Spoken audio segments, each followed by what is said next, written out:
Ladies and gentlemen, Shane Mahoney, our keynote speaker, has emerged as one of today's most influential and dynamic thought leaders in hunting and conservation, not just here in North America, but on an international scale.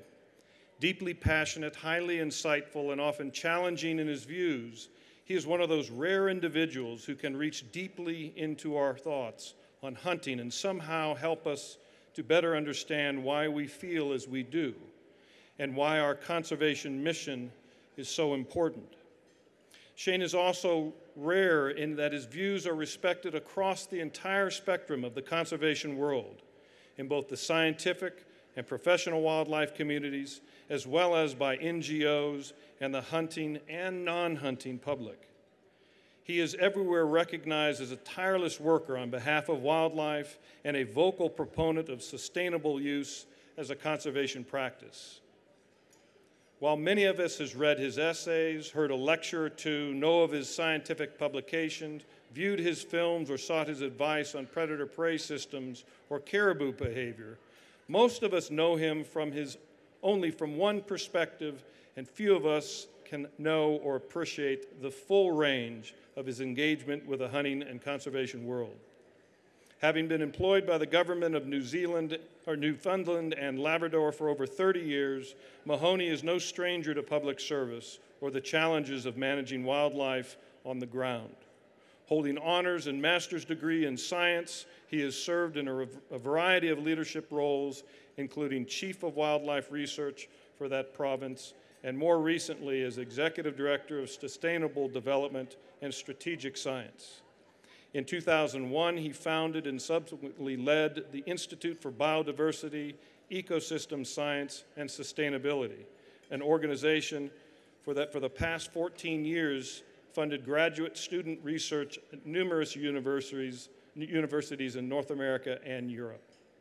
He has garnered much recognition for his conservation work, receiving awards and accreditation within the hunting and academic circles alike.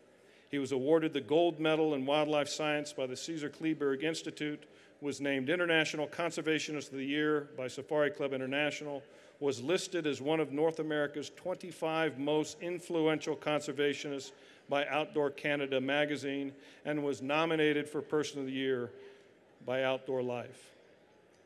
Shane has written more than 100 popular articles which have been featured in more than a dozen print magazines, and his work appears regularly in such well-read publications as Sports Afield, North American Hunter, and Our Own Wild Sheep. Shane has appeared as a host or narrator for a variety of radio and television efforts, including The World of Sports Afield, Leopold's Big Game Profiles, and Boone and Crockett Country. He currently serves as president and founder of Conservation Visions and is vice chair of the Sustainable Use and Livelihoods, we call that SULI, Specialist Group for the United Nations World Conservation Union, IUCN. Wild Sheep Foundation is a very significant sponsor and contributor to those efforts. He also serves as the international liaison for the Wildlife Society and is an expert to the International Council for Game and Wildlife Conservation. Shane is a life member of the Wild Sheep Foundation, Dallas Safari Club International, and Pheasants and Quail Forever.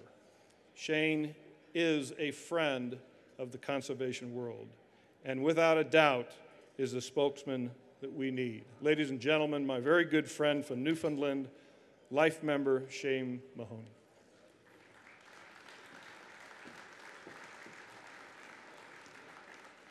Well, first of all, I'd like to say that it is a privilege to be with you this evening. We've come here as hunters, ladies and gentlemen, to celebrate something more than just a good evening. We've come here to be part once more of the tapestry that has built the great success for wildlife in North America and around the world. A success that is only known to a relatively small few in this United States of America and in Canada, known to too few the world over. For while all of us may take a certain pleasure in seeing wildlife and in pursuing it in whatever way we wish, There are too few people who are engaged in the conservation of these extraordinary creatures, and too few who know the story of the success of the hunter-led conservation movement in your country and in Canada and around the world. And I would like to ask the people in the audience this evening, all of you, why is it that so few people know this history? Why is it that it is so easy for people to criticize the hunter and the hunter's world? We have a 150-year tradition in the United States and Canada of rebuilding wildlife populations, and of doing so against incredible odds. These achievements for conservation are not sideshows to be dismissed as something that happened accidentally. The abundance of wildlife that occurs in the United States today, and the abundance of wildlife in Canada and in many other parts of the world, is the result of work. It is the result of dedication. It is the result of people believing that part of their role as citizens was to conserve those extraordinary life forms that we witnessed on the film that opened this evening's gala. But despite the fact that millions of people participate in this hunting world, some 25 to 30 million in Canada and the United States alone, despite the achievements that we have made, despite the fact of the enormous amounts of money that this activity generates, the more than 500,000 jobs that are created in this country and another several 100,000 in Canada, still it seems possible for people to dismiss what we do, to dismiss what we do here this evening, to dismiss what we do afield as something that is not worthwhile. We may have brought wildlife back, ladies and gentlemen, but do you know what our problem is? Nobody knows. Nobody knows. So here we are, 1.5 decades into a new century, and anybody who knows what's happening in the hunting world realizes that we are under extraordinary challenge. In Africa, in Asia in particular, in Europe as well, and it is coming home to roost. Anyone who understands this movement knows that the greatest challenges are not behind us. The greatest challenges lie before us. And once more, every single one of you,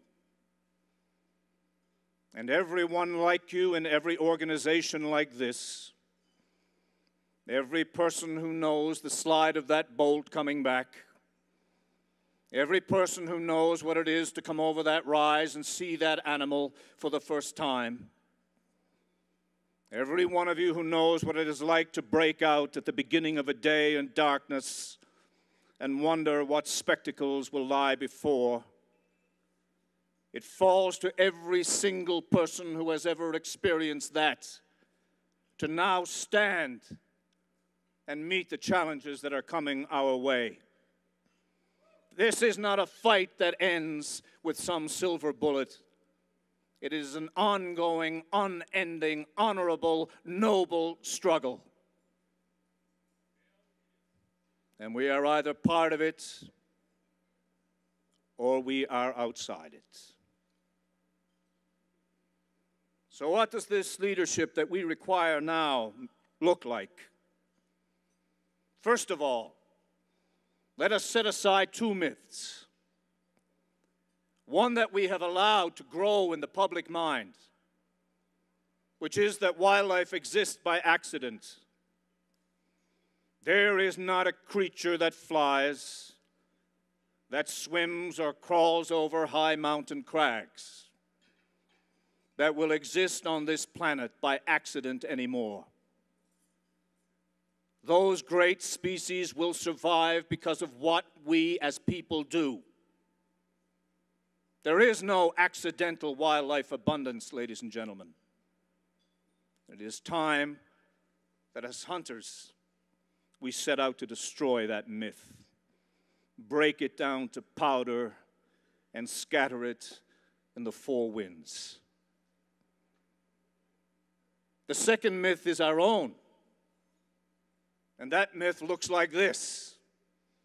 It says that if we continue to do what we have always done, only do it a little better, then all will be fine.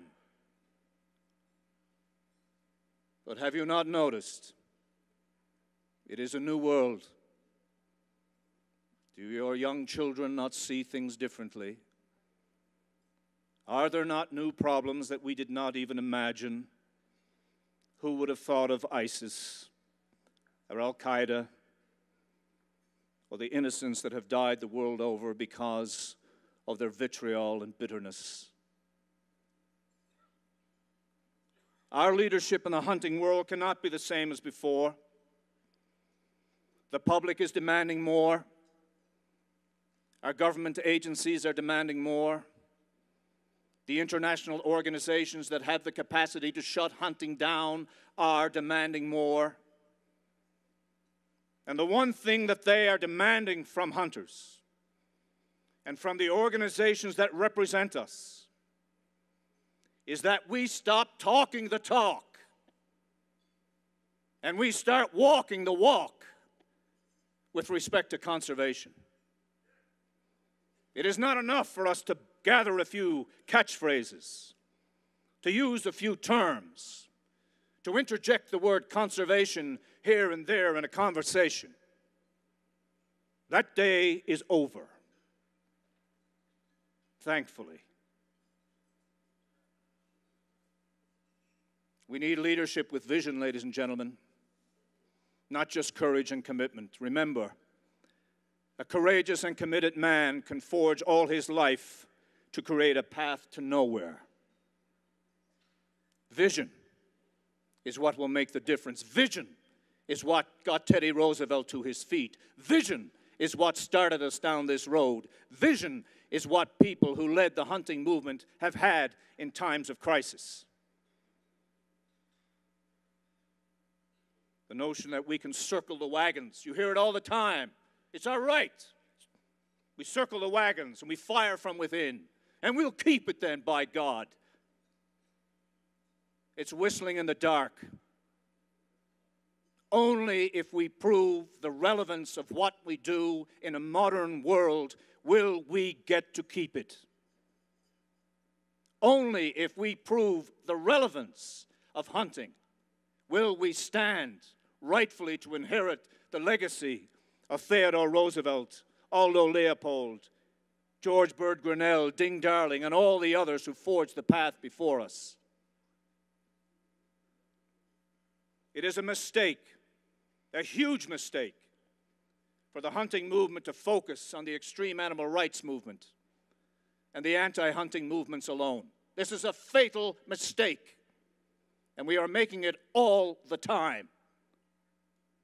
We must realize that the world is changing. Society is changing. And we must explain why the willful taking of the life of an incredible animal remains relevant in this world.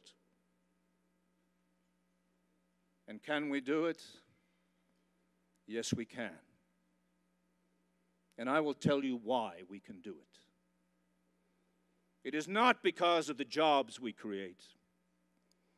It is not because of the money we spend. The reason we can do this is because we alone in society have that one special ingredient that I will call tragic wisdom. This is the wisdom that comes to a man or woman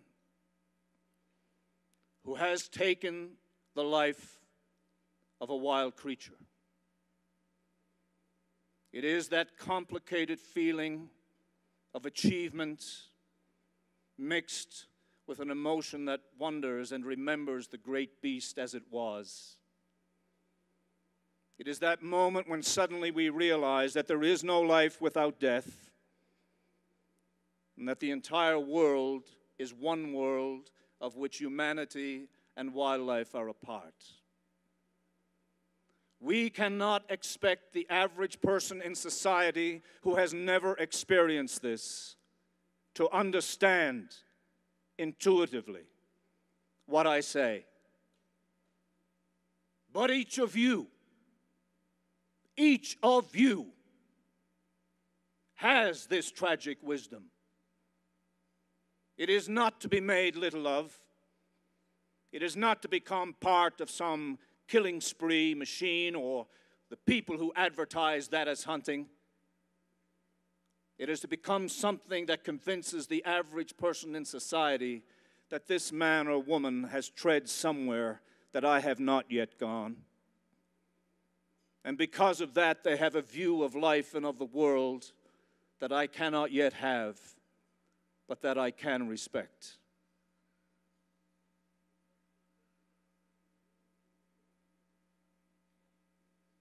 All of us know that this business of hunting is no simple thing. We all know that from the time we learn it first, and until that time when we can do it no more, it is something completely outside the bounds of everything else we do. And we also know that throughout the history of this activity, in all parts of the world, it has been those who have followed the hunt, who have tracked the wild beast, who have journeyed to the places where he lives, and who have successfully taken those animals, that in the end become the most important spokesman for the conservation not only of the animals themselves, but of the places in which they live. This has always been the case, and it must remain so.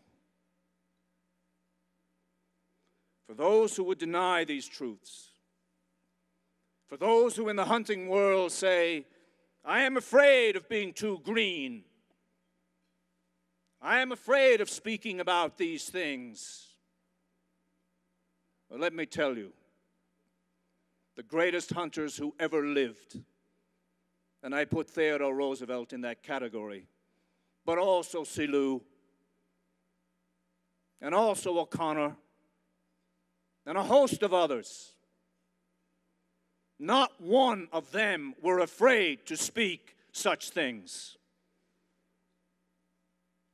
Not one of them was afraid to say how much they admired and loved the animals they pursued. Not one of them was afraid to say, and when I saw the eyes glaze over and the last great heaving sigh flatten his chest for the last time, that I felt something. It is time for our hunting movement to grow up and to start to realize that these animals are not targets. They are everything else but targets. That their conservation is what must drive us, what we must speak about, what we must talk about, what we must engage in discussion over. And that every time we represent this tradition of hunting, we must make sure that people understand when they come into a room like this that we are not talking the talk, but we are walking the walk. For the young hunters that are out there, do not make the mistake of believing that you cannot express love for these wild animals at the same time that you can express a love of hunting. Hunting made us human, ladies and gentlemen. And speaking now for wildlife will keep us human in a world that is rapidly becoming less and less human all the time.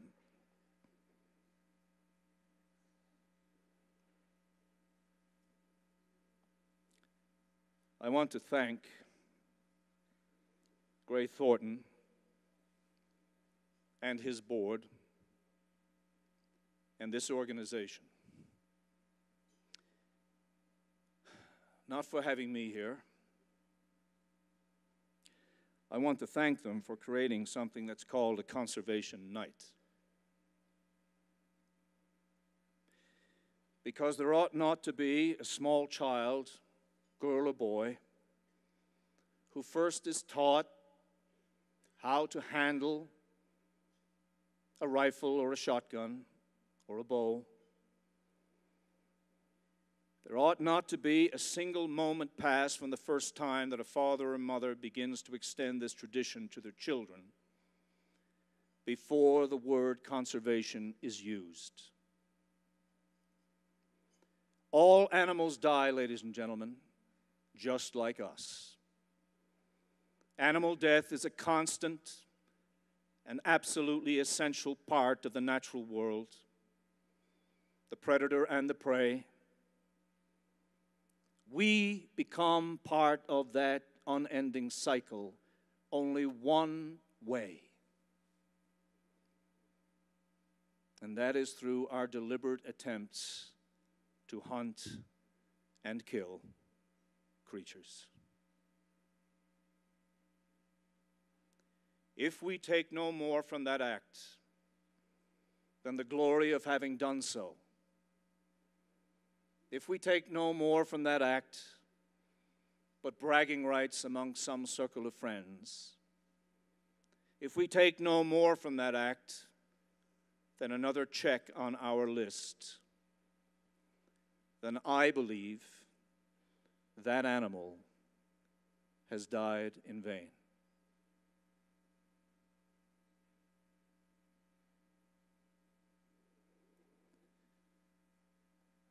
We need leadership in the hunting world that is going to inspire not just hunters, but is going to inspire the broad public of our countries.